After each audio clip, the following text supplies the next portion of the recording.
Hello friends, welcome to நல்ல lovers.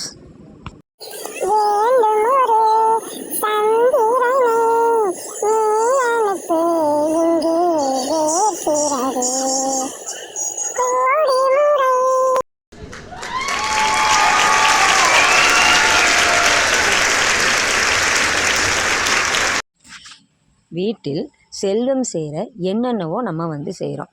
ஆனால் செய்கிற சின்ன சின்ன தவறால் நம்ம கைகளில் பணம் தங்காமல் போயிடுது. அவற்றை எப்படி சரி செய்வது, எப்படி நம்ம வீட்டில் செல்வ வளத்தை பெருக்குவது அப்படிங்கிறத தான் இந்த வீடியோவில் நம்ம பார்க்க போகிறோம். நம்ம எவ்வளோ தான் கஷ்டப்பட்டு பணத்தை சம்பாதிச்சாலும் பண பிரச்சனை இல்லாத மனிதர்களை நம்ம பார்க்க முடியாது. அதிலும் நிறைய பேருக்கு என்ன செய்தாலும் பணம் கையில் தங்குவதே இல்லை.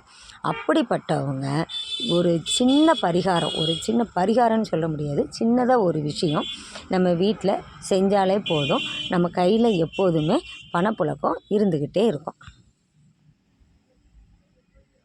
சரி, அது என்ன டிப்ஸ்ன்னு பார்ப்போமா? வீட்டில் நாம் பலவிதமான ஊறுகாய்களை மட்டுமே வாங்கி வைத்தால் போதும். நம்ம வீட்டில் பண கஷ்டம் அப்படிங்கிறதே வராது, செல்வ வளம் பெருகி கொண்டே இருக்கும். அப்படி தான் குபேரன் உங்களுக்கு எல்லா வளங்களையும் வாரி வாரி வழங்குவார். அது ஏன் ஊறுகாய் மட்டும் அப்படின்ட்டு நீங்கள் கேட்கலாம். பொதுவாக குபேரனுக்கு என்ன ஒரு சிறப்புனா, உப்பு அதிகமாக இருக்கும் உணவில் தான் குபேரன் இருப்பார். ஊறுகாயில் உப்பு கொஞ்சம் அதிகமாக இருக்கும். ஸோ குபேரன் அந்த ஊறுகாய் இருக்கிற இடத்துல இருப்பார். எதுக்குன்னா ஊறுகாயை விரும்பி சாப்பிடுவார். அதனால் நம்ம வீட்டில் எத்தனை விதமான ஊறுகாய் வாங்கி வச்சுருக்கிறோமோ அந்த அளவுக்கு செல்வ வளம் பெருகும்.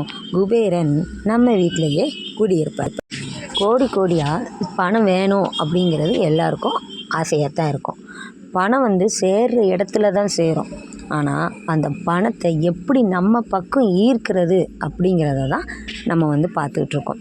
அப்படி அந்த வகையில் இந்த ஊறுகாய் ரொம்ப விசேஷமானது.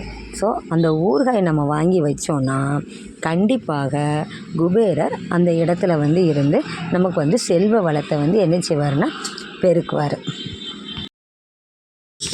அதுக்காக நம்ம ஊறுகாயை மட்டும் வாங்கி வச்சுட்டு உடல் உழைப்பு இல்லாமல் இருக்கக்கூடாது.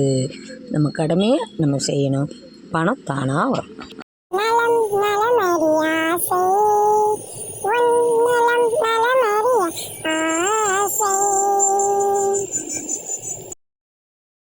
Thanks for watching. Bye.